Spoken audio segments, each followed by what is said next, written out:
Hi, trumpet player. If you're like most, you're looking to extend your range and gain an extra 5 minutes at least in your endurance. You need to improve your flexibility too. In this video, I'll teach you what to focus on when it comes to flexibility on trumpet and how it's actually tied to endurance and range.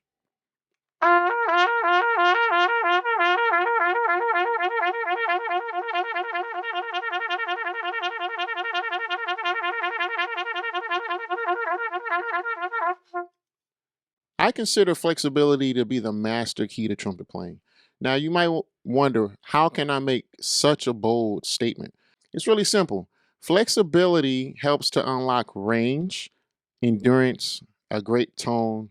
It helps to unlock everything. If you pay attention to Claude Gordon's teachings, he taught us that there are 7 core parts of trumpet playing, and they are as follows.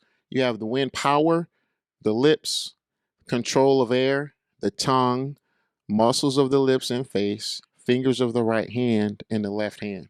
You can find this in any of, I don't know if it's in all of his books, but this is in some of his books, like Systematic Approach, for example. And flexibility covers the first 5 core parts on this list: wind power, lips, control of air, tongue. Flexibility helps to develop all of these things in a single blow. So it's really super. That's how I consider it. So, with that in mind, you want to practice flexibility if you want to improve your endurance, if you want to improve in the extreme registers, both high and low. Practice flexibility if you want to improve in your embouchure and wind control and wind power. So that's why flexibility is so important. It covers a very wide range of trumpet playing in a single blow. Flexibility should be a part of your regular practice routine.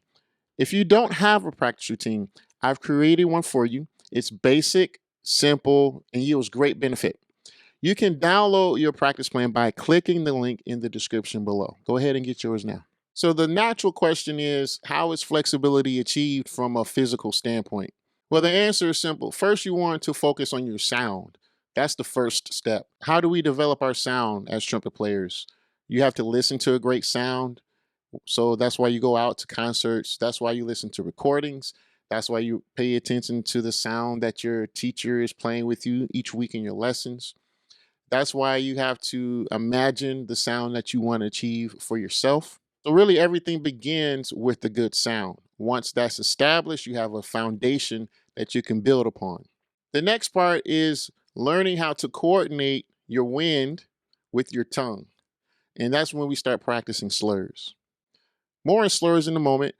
First, let's go back to basic sound production. We need to have steady wind to have a good sound, which is why in my picture here, I have a photo of a woman blowing bubbles, because the blow is similar to this.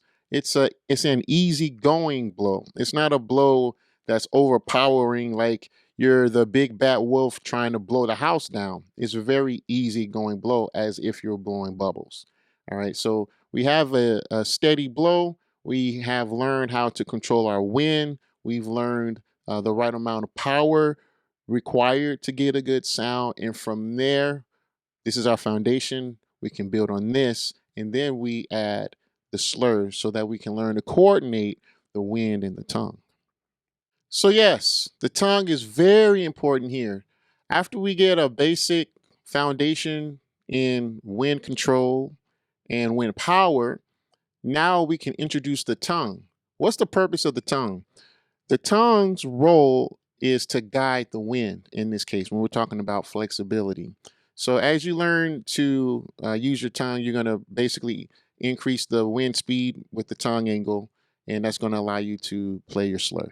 But rather than just talking about wind and tongue working together, we play simple, fundamental, basic exercises to practice the coordination of wind and tongue in the form of a slur.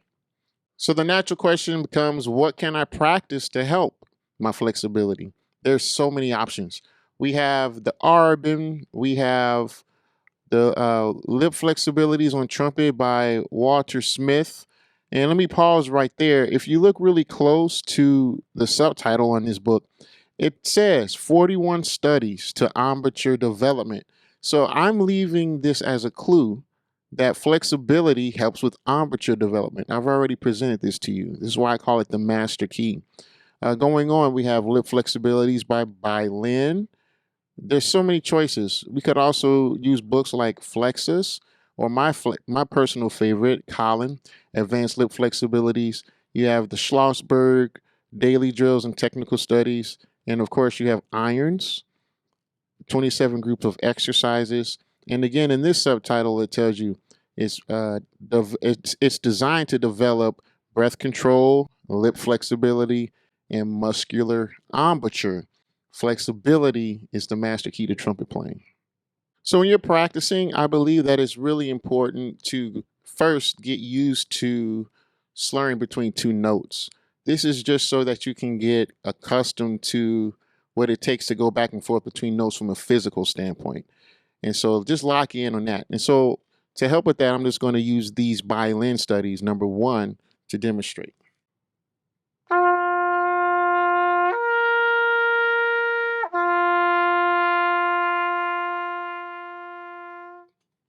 And first, I would just pause right there. You need to get comfortable between two notes and two notes alone. So if that's not comfortable for you yet, stay right there until it is. Now, normally, people come up against resistance in the trumpet because there's resistance in the horn. And this is where I like to remind people that my body is the primary instrument. So everything that you can do on the horn, you can do with your body first, and you should do with the body. So when it comes to blowing past the resistance of the trumpet, and you do need to blow past the resistance to play a slur, do it with your body first. So it's steady wind first as the foundation with the body that looks like this. Simple, just blowing out. Then when you introduce the tongue, you go from a low tongue to a higher tongue. So that's the difference between ah and e. But if I stop vocalizing and I just blow wind in those two tongue positions, it sounds like this.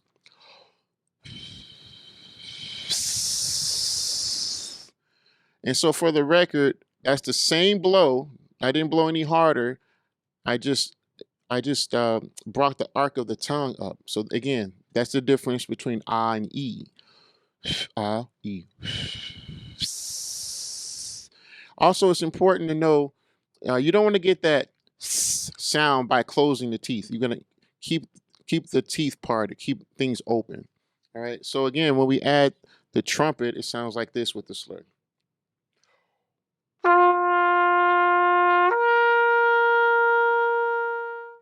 Okay, and then you return to the off position. Now, oftentimes, the resistance seems to be too great.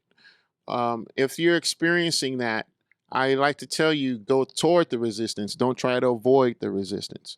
And when this is new to you, you might have to use a little more energy than someone who's been practicing this for a while, but go toward the resistance. All right. So that's what I want you to know. First, get used to two notes, and then you can add partials. So let's go back to the violin exercise here. So you get used to going up, and then you can descend.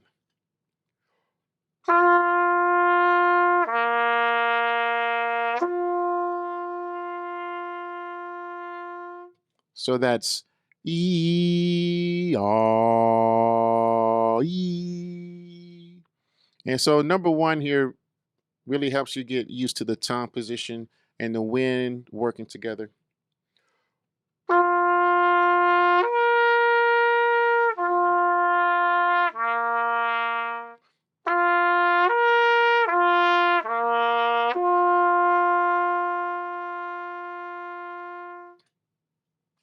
Now, again, while you're getting used to going back and forth between two notes, something I like to do over time is to gain speed. So, of course, you're going to begin slowly, and over the days and weeks, you're going to gain speed. At the metronome, this assures that you indeed have control over the trumpet and not the other way around. Now, if you're able to get over the hump, as I call it, the resistance that the trumpet presents to you, I call that the hump. So if you're able to get over the hump, that's the same movement required to extend your range. No matter what your range limit is today, that's the same movement required to extend your range. One more thing I want to say about resistance, because resistance does come up. It always does in life and in trumpet playing. And I've already said it, but I'll just restate it because it's that important. Lean in toward the resistance. Don't back away from it. It's like facing your fears. When you face your fears, then you realize things really aren't as bad as you thought they were in your mind. So go toward the resistance. And again, your body's the primary instrument. So what does that look like in the body first before you apply it to the trumpet?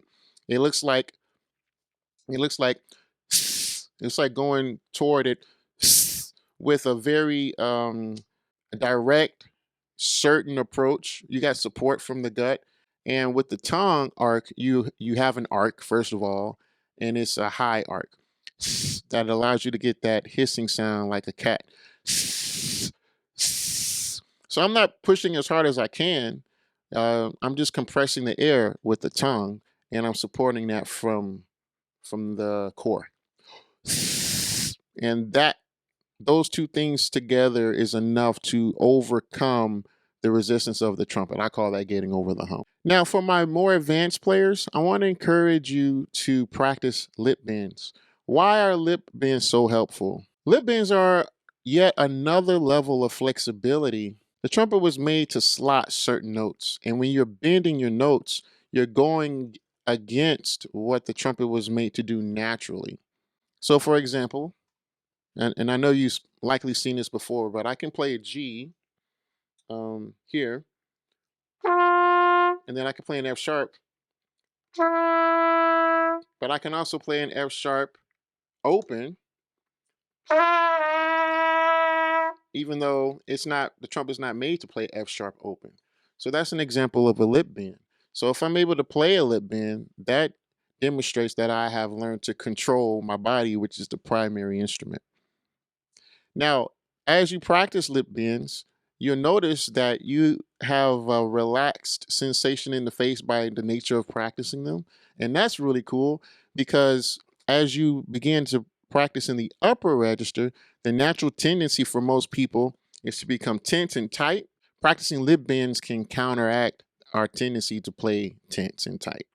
So you'll be able to play in the upper register while maintaining a controlled, relaxed state in your body. And that's what we all need to do.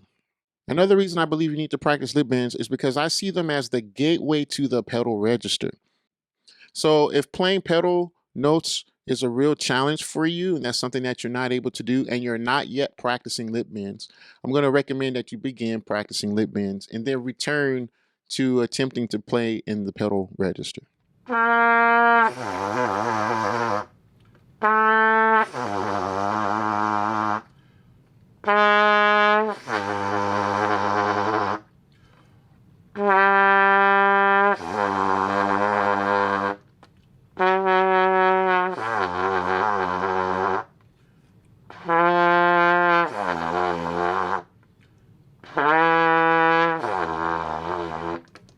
All right, before we wrap up today, I want to warn you against some common mistakes.